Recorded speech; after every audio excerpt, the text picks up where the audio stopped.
All right, YouTube friends, this is a quick video on the Honda HS720 single stage snow thrower. There's a bunch of videos on YouTube about this particular unit and some of the common problems people have. I had a little bit of a problem that I ran into that turned out to be a much easier fix than I thought, and it had to do with the fact that the discharge chute would not rotate. When you moved this handle here, or tried to move this handle here, the chute itself would not move. So I took it apart, opened it up, and I found a pretty easy fix, at least in my case. So it's still partially disassembled right now, which is why the chute looks a little wonky, but I just wanted to share what I found in case it helps you out. So to get this top cover off of here, it's tricky but not difficult. Pretty much everything is 10 millimeter socket. And then to get the discharge chute off, you need a 10 millimeter socket, as well as a 2.5 millimeter hex, I believe.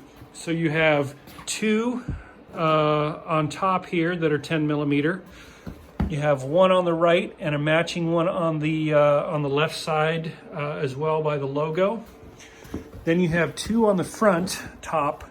You have one here and one here. Now these two on the front are the only ones that have nuts on the bottom. The nuts are also 10 millimeter, so I found that I needed a more of a deep well socket to come up from the bottom and get on the bottom nut, and then just a regular 10 millimeter on the top, and it came right off. You also have to take off the gas cap to remove this this cover. Underneath the gas cap is this rubber ring, which basically just kind of seals the rim of the filler neck to the plastic. And this, if you just kind of wiggle this just works up and comes right off, and I feel it'll go right back down. I just don't want to forget to do it, so I'm actually leaving with the tools here. So the gas cap has to be off, that rubber ring has to be off, and then you have to take off the discharge chute. There are only three bolts with nuts to take off the discharge chute. Mine are already out. There's one on this side, one on the back in the center, and then one on the other side. You get on the hex side of it from the inside with a hex key, and then a 10 millimeter socket on the outside. You do want to make sure that you keep your hardware organized, because the hardware that goes on the chute is a little bit different than the hardware that connects the plastic shroud. And even on the plastic shroud, there are three different sizes of hardware that are used. So it's basically 2, 2, and 2. The two up top, the two on the sides, and then the two in the front. They're all just a little bit different, so keep them organized. So once you have the chute disassembled, you take it off. It just kind of hangs. I'm going to do this one-handed, as everyone does. This plastic shroud lifts off if you remember to take the fuel cap off. Two-hand mode here for just a moment. All right, so that shroud lifts off, obviously awkwardly. I'm going to put the fuel cap back on right now so I don't get fuel fumes in the garage. So here's the problem I ran into.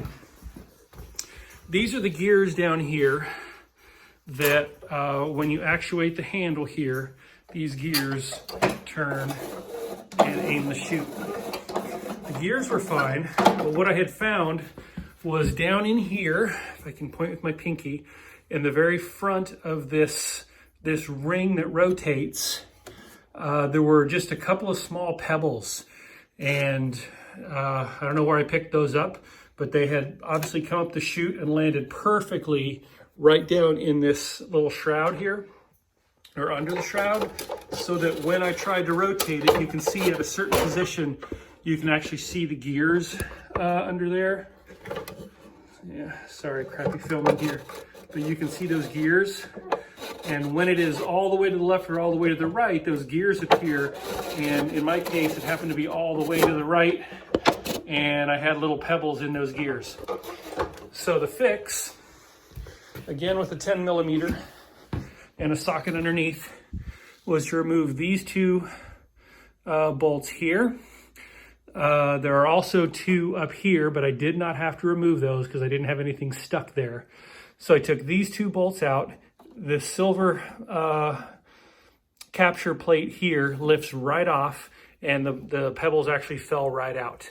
So I cleaned it up a little bit under there. I put this cover back on, and then I used basically, I think it's garage door lubricant.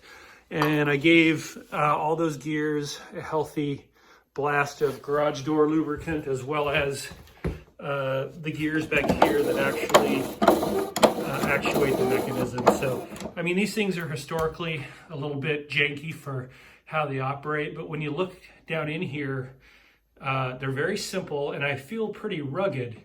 But if any little bit of crap gets down into those gears, it's just gonna stop them dead in their tracks. I do have some gravel here and there around me, although not on my driveway, so who knows where I picked it up. But if you have a problem like this in the future where that thing doesn't turn, I wouldn't panic too much.